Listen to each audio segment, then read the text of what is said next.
Joanne Kellington is a teaching and learning consultant for Education Bradford. She specialises in behaviour and attendance at Key Stage 3, advising teachers across the LEA on good practice in behaviour management. So we've got to try it day after day, week after week, and get into this culture of choice. This programme looks at the guidance Joanne offers to one teacher keen to learn new strategies for managing her class. Today, Joanne's on her way to see an English teacher at Bradford Cathedral Community College. I'm going to see a lady called Sarah Burgess. She's an English teacher. I think she's been teaching approximately 10 years.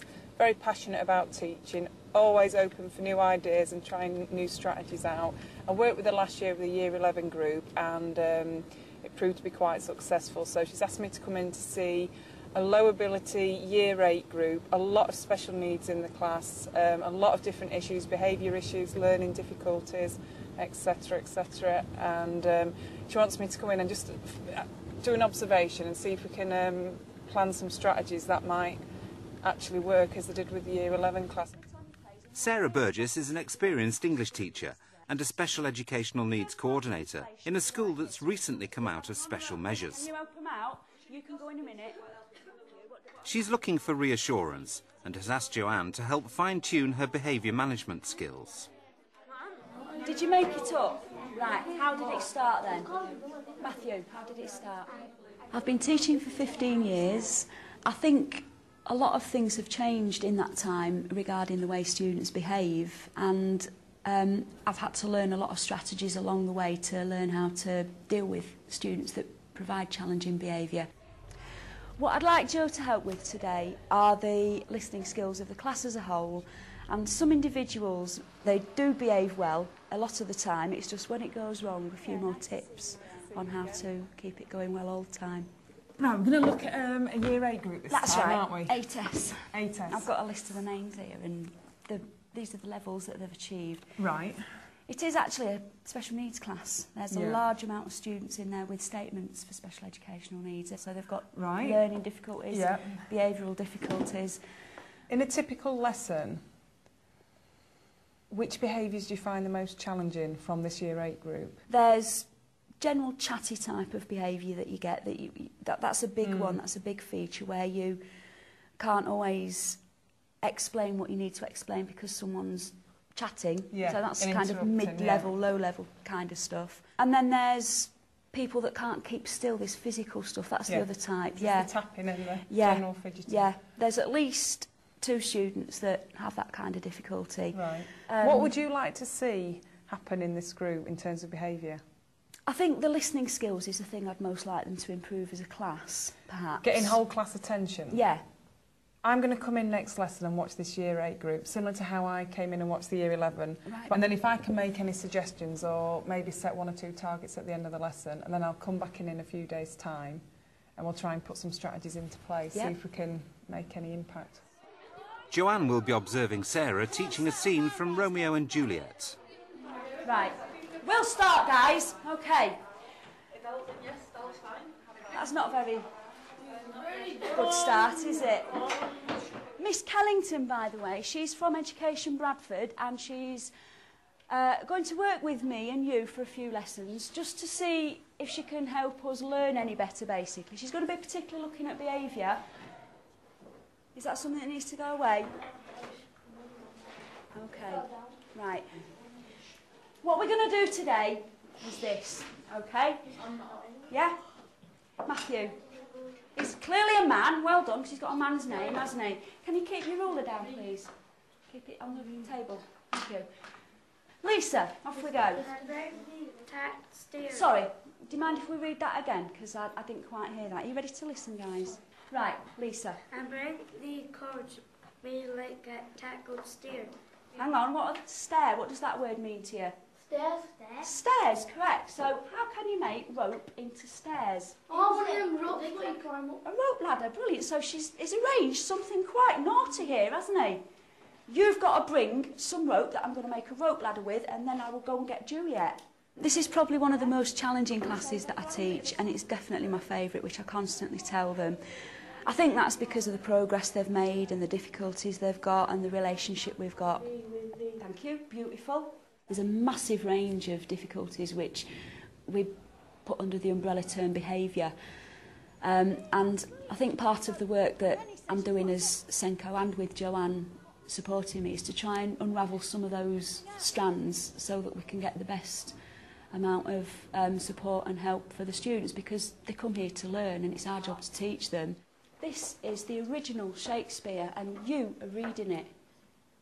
Give yourselves a clap on the back, eh? That is fantastic. Well done. Don't let anybody say that you can't handle hard stuff. I think we always say that all children have got special needs at some point in their life. With Sarah, they've got behaviour difficulties and they've got learning difficulties, which often go hand in hand. If they can't access the learning, you often see the behaviour. What I saw going on in the classroom was a range of low-level challenging behaviours, such as talking out of turn, swinging on your chair, pen tapping, fiddling with your mobile phone. And I think most of these behaviours weren't aimed at disrupting the lesson. I don't think they realise they're doing it half of the time. And it's just for Sarah to actually keep the whole class attention so that they're focused on her rather than going off on a tangent. Just a minute. Can you sit on your chair properly, please? Are you going to listen? Because you're reacting a bit, yeah? And you're going to be doing it in a minute, all right?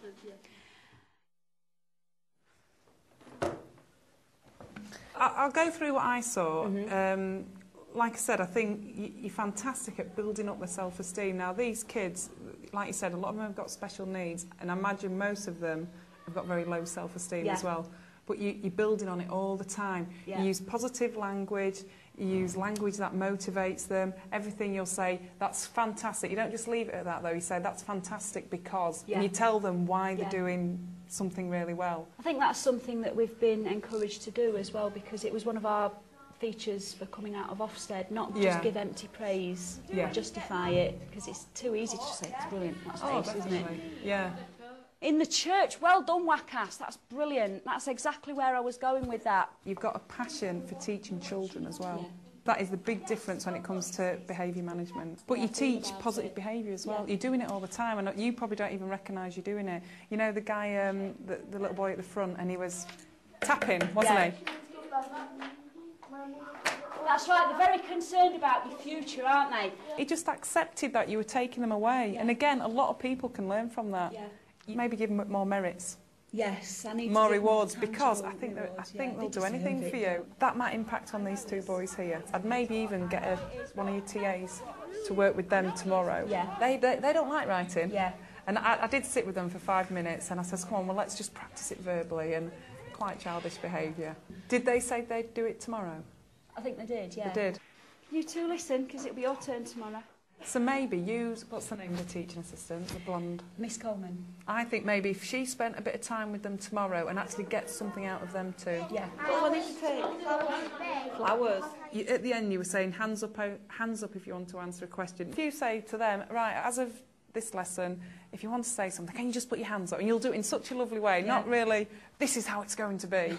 But you'll do it in a lovely way, and they'll do it because they want to please. If they put their hands up, if they answer a question, give them a merit. Hey Tess, can I just have your attention, please? Some sort of time cue, you know, when you're getting the whole class attention. I'm only thinking about this because you said you wanted a way of getting the whole class attention. Right, I'm just waiting for everyone to be focused. Having a time cue, especially with kids with special needs, it's got to be 5, 4, 3, 2, 1, looking this way, thank you. So that's it, hands up, maybe time cues, use your TA with those two maybe, merits. Right, we'll give that a try tomorrow then.